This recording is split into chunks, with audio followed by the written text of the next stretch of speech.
नमस्कार, stock talk में आपका स्वागत है। मैं हूं कविता थपलियाल। शुरुआत करते हैं इस वक्त की बड़ी सुर्खियों के साथ।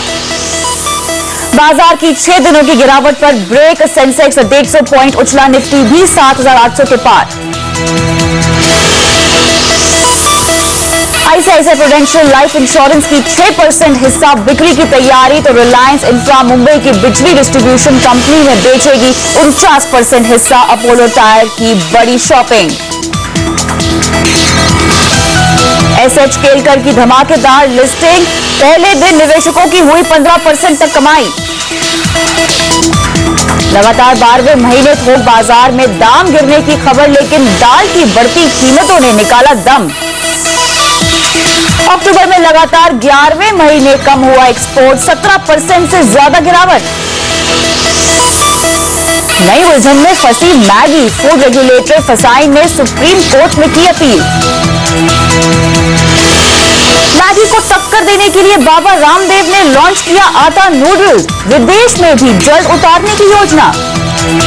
जीएसटी पर सहमति बनाने की कोशिश, पूर्व प्रधानमंत्री मनमोहन सिंह समेत कांग्रेस नेताओं से मिले वित्त मंत्री, मैन्युफैक्चरिंग टैक्स पर नरमी के संकेत। सरकार की तेल गैस पॉलिसी में बड़े बदलाव की तैयारी, पेश किया नया ड्राफ्ट, यूनिफॉर्म लाइसेंसिंग पॉलिसी लागू करने की योजना। और आज टॉक टॉक में हमारे साथ जुड़ रहे हैं एंजल ब्रोकिंग के मयूरेश जोशी। मयूरेश, स्वागत है आपका। शुरुआत करते हैं आज के शो की और सबसे पहले बात करेंगे शेयर बाजार की, जहां जीएसटी पर सहमति बनने की खबर ने आज बाजार में जान फूंक दी। साथ ही बैंकिंग शेयरों में जोरदार तेजी ने भी बाजार को चमकाया है। 6 दिनों की गिरावट का सिलसिला तोड़कर आज सेंसेक्स 150 पॉइंट चढ़कर 25,760 पर बंद हुआ है। और अगर निफ्टी की बात करें तो 7,800 के ऊपर बंद होने में निफ्टी कामयाब रहा है। हमने देखा कि यहाँ पे शुरुआत तो काफी धीमी थी बाजार की, लेकिन उसके बाद एकाएक बाजार में अच्छी खासी खरीदारी आते हुए हमने देखी है। लेकिन सबसे पहले अगर हम पीएसयू बैंकों की तरफ जाएं तो यहाँ पर हमने एसबीआई, पीएनबी और बैंक ऑफ बड़ौदा में आप देख सकते हैं अच्छी खासी तेजी के साथ आज कारोबार हुआ है। लेकिन अगर प्राइवेट बैंक की बात करें तो यहाँ पर IndusInd, ICICI bank, yes bank और कोटक महिंद्रा में इजाफा देखा है।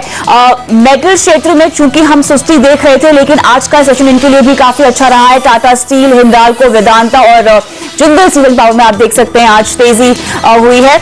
लेकिन जीएसटी की खबर के चलते हमने देखा कि लॉजिस्टिक काउंटर्स में अच्छी खासी तेजी के साथ आज का कारोबार हुआ। सबसे ज्यादा तेजी आप देख सकते हैं लगभग 7% की स्नोमैन लॉजिस्टिक्स में हुई है। उसके साथ ही वीआरएल में हमने 8% तक की तेजी देखी है। लेकिन यहाँ पर अगर हम सिगरेट शेयरों की बात करें या एफएमसीजी की ओर जाए तो आईटीसी में आप देख सकते हैं 2.5% तक की तेजी। लेकिन गोल्डन टोबैको आप देख सकते हैं 11.5% और गुडफ्रे में भी हमने देखा कि लगभग 15.5% तक की तेजी पे आज कारोबार हुआ है।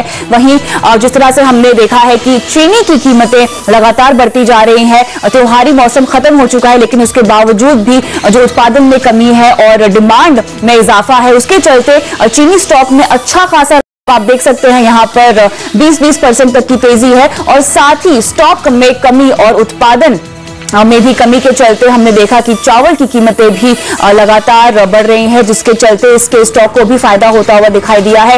एल&टी फूड्स, कोहिनूर फूड्स और केआरबीएल में आप देख सकते हैं आज के सेशन में लगातार तेजी हुई है। फर्राटा दौड़ इन स्टॉक्स में हमने देखी है। लेकिन खबरों के चलते जिन स्टॉक्स पे आज असर हुआ है उसमें अपोलो टायर में इतनी बड़ी डील के बाद हमने देखा कि लगभग 1.5% तक की तेजी पे आज का बाजार बंद हुआ है। लेकिन वोल्टा में आप देखिए 3.25% तक की तेजी। इरोस इंटरनेशनल जिस तरह से खबरों में फंसा हुआ है, जिस तरह से उसकी इंटरनेशनल जो बैलेंस शीट है वहां पर जिस तरह की खबर निकल कर आ रही है, गफले की खबर निकल कर आ रही है, वहां पर हमने देखा कि ये स्टॉक की लगातार पिटाई हो रही है। पिछले हफ्ते भी हुई थी और आज भी आपने देखा कि यहाँ पर 10% की क्लोजिंग के साथ हुई है। लेकिन एसएच केलकर जहां पर 180 का अगर आपको याद है तो इशू प्राइस है, लेकिन उसके बाद 22 से 23% तक के ऊपर यहाँ पर लिस्टिंग हुई है 208 तक के लेवल पर। तो यहाँ पर अच्छा खासा गिफ्ट हम कह सकते हैं कि एसएच केलकर में जिन्होंने पैसे लगाए हैं उनको आज के दिन हुआ है। लेकिन मजबूत नतीजों के दम पर जीएमआर इंफ्रा और एआईडी पेरी और वेल्सपन कॉर्प और अपोलो हॉस्पिटल में आप देख सकते हैं तेजी का रुझान। लेकिन कोल इंडिया के नतीजे चूंकि शुक्रवार को बाजार बंद होने के बाद आए थे, तो यहाँ पर आज बाजार ने रिएक्ट किया है, जहां पर 2% तक की गिरावट और बीजीआर एनर्जी सिस्टम और आईवीआरसी में हमने गिरावट देखी है। लेकिन अगर एफआईडीआईएस की आंकड़ों की बात करें तो आज एफआईआईएस की बिकवाली लगभग यहाँ पर 1051 करोड़ के आसपास हुई है। वहीं डीआईएस की खरीदारी में हमने देखा है कि केवल 662 करोड़ का आंकड़ा आता हुआ फिलहाल दिखाई दे रहा है।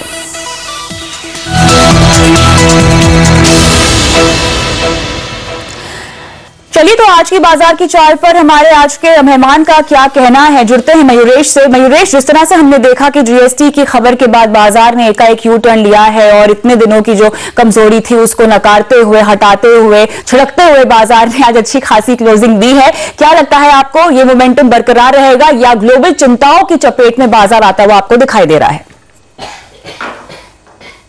Evening Kavita ji, I think दोनों कंसर्न्स है। आई थिंक ग्लोबली आप देखेंगे तो आई थिंक जैसे जापानीज डेटा आया है क्लियरली इंडिकेट कर रहा है रिसेशन की तरफ। Chinese data again I think there is a slew of data expected first week of December में, पीएमआई हो या उनका इंटरनल कंजम्पशन का डेटा हो। तो मुझे लगता है I think there is weakness probably in China and Japan. US में एक on the other hand I think जो एक स्ट्रॉन्ग हैंड्स देख रहे हैं हम लोग in terms of hike in interest rates, I think वो एक ओवरहैंग बना हुआ है। सिमिलरली अगर हम डोमेस्टिक सिचुएशन की बात करें तो I think corporate earnings have been extremely weak और काफी लोगों का यही मानना है कि आई थिंक जो रिकवरी होगी वो फर्स्ट हाफ ऑफ FY17 में होगी। अगेन आई थिंक क्लियरली जो जीएसटी का बिल है, if there is some positiveness happening in the winter session, I think वो एक बहुत बड़ा किकर होगा मार्केट्स के लिए। पर तब तक आई थिंक मुझे लगता है unless that becomes a reality, markets एक रेंज में ही रहने की उम्मीद है and there is going to be more stock specific action rather than extreme movement on to the markets on either side. आपको लगता है कि रेंज बाउंड दायरे में ही घूमता रहेगा बाजार, लेकिन एसएच केल्कर की जिस तरह से आज शानदार लिस्टिंग हुई है, लगभग 22 से 30% उछाल के साथ अपने इश्यू प्राइस पर अच्छा खासा तोहफा मिला है निवेशकों को, लेकिन आगे ये मोमेंटम क्या आपको बरकरार दिखाई देता है? So clearly I think हमें लगता है I think the moment that has come through I think काफी हद तक FY16 और फर्स्ट हाफ ऑफ FY17 के जो हमारे अनुमान लगाए थे probably in terms of top line margins and bottom line, I think the stock is gestating to that effect. तो मुझे लगता है आई थिंक जो एक स्ट्रॉन्ग क्लोजिंग मिली है स्टॉक को, I think another 7-8% is not ruled out on the stock, पर उसके बाद मेरे हिसाब से I think the stock might just consolidate and then the markets will take further cues की नंबर्स कैसे आते हैं, रिजल्ट्स कैसे आते हैं। But largely I think if you take another 8% move, I think एक 25% की मूव हो जाएगी फ्रॉम द इशू प्राइस, जो मुझे लगता है I think will factor in at least the first half of FY17। इसलिए उसके बाद आई think the market will give it a range bound action for the stock, so I am not ruling out another 7-8% move on the upside for the stock. बिल्कुल, यहाँ बाजार एक price discovery तो करेगा ही, लेकिन साथ ही मयूरेश, चीनी स्टॉक्स और चावल के स्टॉक आज के पूरे सत्र में हमने देखा है कि हीरो साबित हुए हैं। जिस तरह से यहाँ पर उत्पादन में कमी के चलते हमने देखा है कि चीनी एक तरह से रनअप काफी समय से दिखा ही रहा है और इनफैक्ट अब तो त्योहारी सीजन खत्म भी हो गया, उसके बावजूद हमने इनमें रनअप देखा है। ग्लोबल कमोडिटी है मयूरेश, उसके बावजूद ये तेजी, आपको लगता है कि भुनाना चाहिए इस तेजी को? So clearly I think बहुत sharp movement दी है and that movement has been quite on the aggressive front. अगर हम numbers की बात करें तो on the macro side the carryover inventory is close to 8-9 million tons. अगर हम प्रोडक्शन की बात करें, production is expected anywhere between 22.5 and 23 million turns और जो डिमांड है दैट इज क्लोज टू 24। तो अगर आप मैंडेटरी एक्सपोर्ट्स 4 मिलियन टन्स की इसमें एक्सक्लूड भी करते हैं, there is still going to be some carry over stock. That's point number 1। Point number 2, जो रियलाइजेशंस की बात कर रहे हैं हम, that is shown a steady increase till the festive season. दो मुख्य कारण की वजह से, एक आई थिंक जो ब्राजील में एक ड्रॉट की सिचुएशन आई थी and there is again been some news in terms of some fire at ports which has taken stockpiles, sugar stockpiles out. और दूसरा आई थिंक हमारी खुद की आई थिंक डोमेस्टिक जो मॉनसून एक फेलियर हुआ था, वहां पे I think production numbers can come down from the estimated numbers. तीसरी बात आई थिंक जो एफआरपी और स्क्रैप प्राइसिंग है, I think that has taken a significant toll on a lot of company balance sheets. इसलिए I think जितनी भी हमने एक स्पाइक देखी है प्राइसिंग में, analysts are still expecting that if there is another hike in prices over the next few months anywhere to the tune of 10-15%, I think there will be some slight improvement in balance sheets of these companies. लेकिन balance sheets improve करने के लिए, repair करने के लिए काफी समय लगेगा। और जो stock prices I think move हुई है, काफी कुछ जस्टिएट करती है in terms of A, sugar price movement, B, the kind of situation on the global commodity scale, जहाँ पे ब्राजील का वीकनेस और जो raw sugar in terms of cents on international basis is trading at।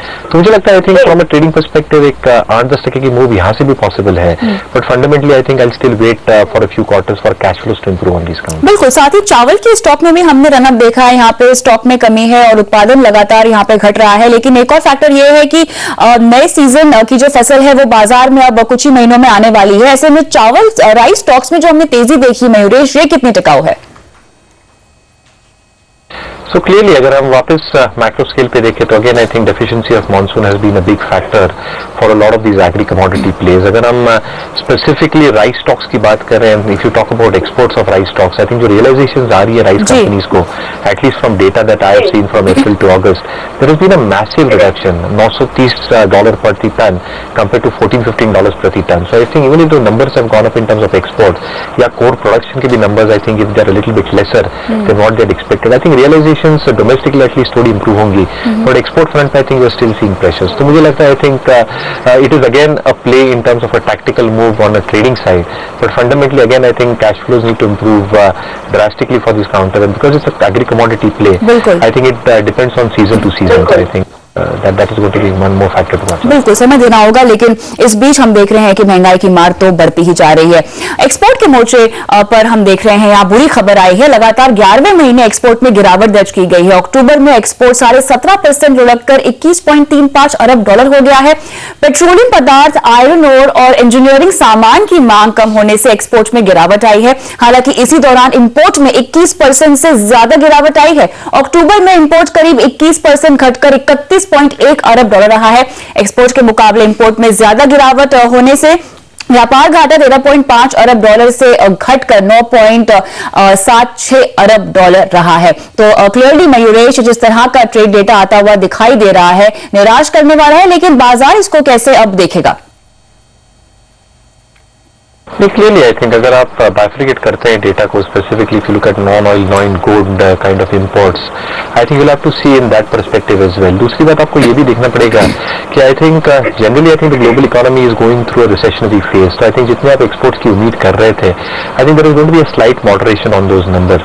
However मुझे लगता है I think the government has been quite supportive of the fact on the physical front. और हालांकि आई थिंक ट्रेड डेफिसिट के numbers I think थोड़े I think soft रह सकते हैं.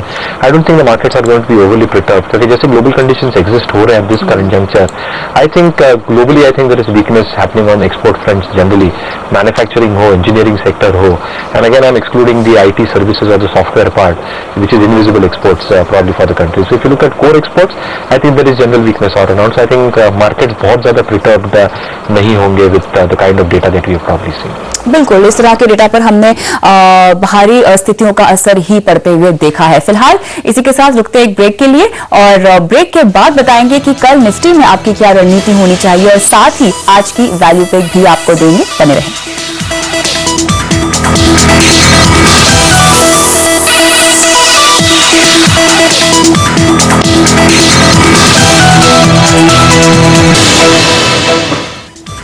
स्टॉक टॉक में आगे बढ़ते हैं और आज के कारोबार के बाद कल निफ्टी में आपको क्या रणनीति बनानी चाहिए बता देते हैं. सबसे पहले manasjaiswal.com के मानस जायसवाल के मुताबिक खरीदारी की रणनीति आती हुई, जहां पर आपका टारगेट होगा 7880 का और आप लगाएंगे स्टॉप लॉस 7760 का.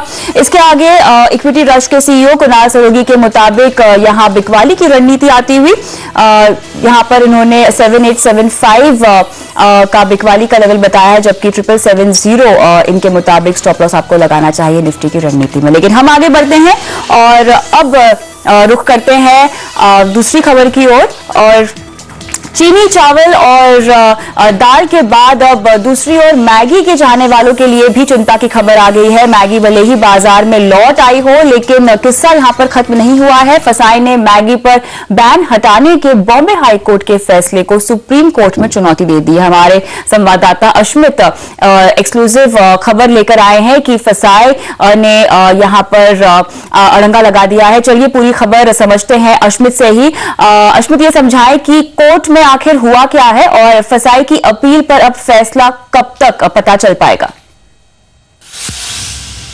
बिल्कुल सही, मैगी की लीगल ट्रबल्स क्लियरली बढ़ती हुई नजर आ रही हैं इस स्टेज पे.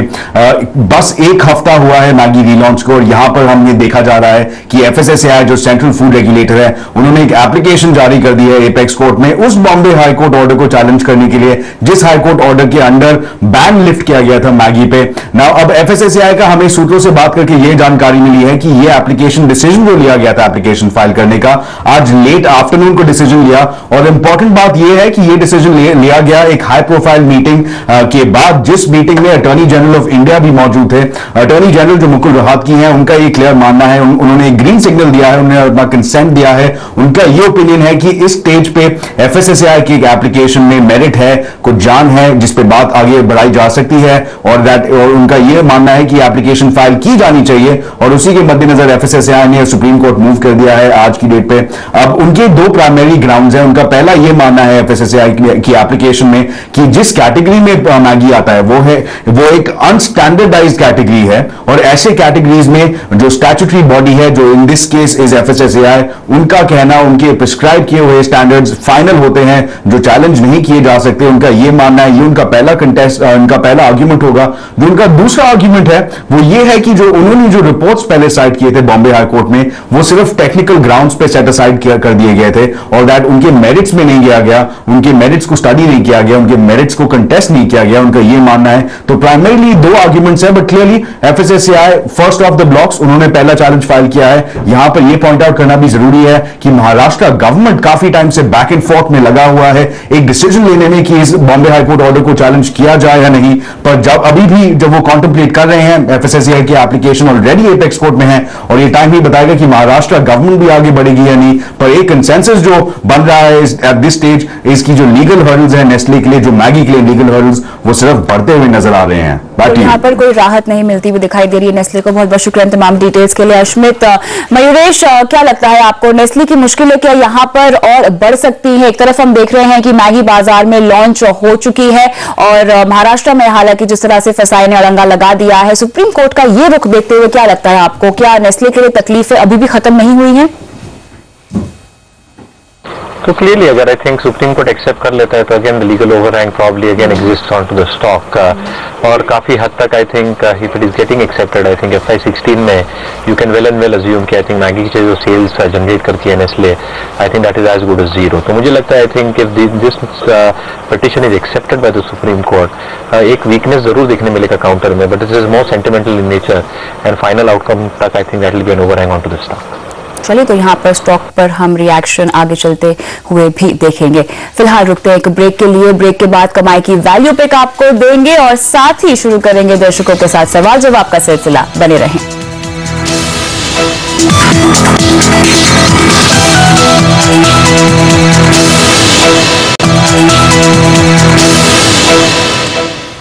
स्टॉक टॉक में अब वक्त आ गया है आपको बताने का कि आज की वैल्यू पे क्या है। चलते हैं मयूरेश जोशी के पास। मयूरेश, किस स्टॉक में आप कमाई के नुस्खे दे रहे हैं?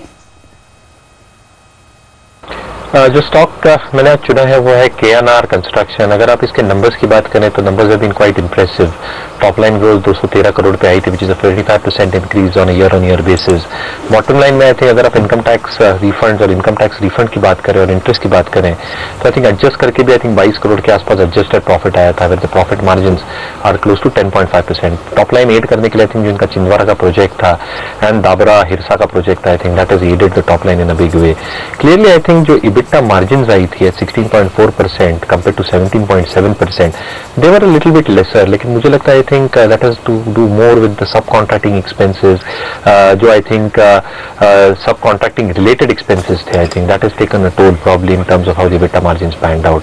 पर अगर हम आई थिंक बैलेंस शीट की बात करें तो मुझे लगता है I think order book of 3665 crore 4.3 times की रेवेन्यू विजिबिलिटी देता है, almost another 24 odd months. Management has also indicated कि 750 से 1000 करोड़ के आसपास नए order for the reminder of FY16 आने की उम्मीद है।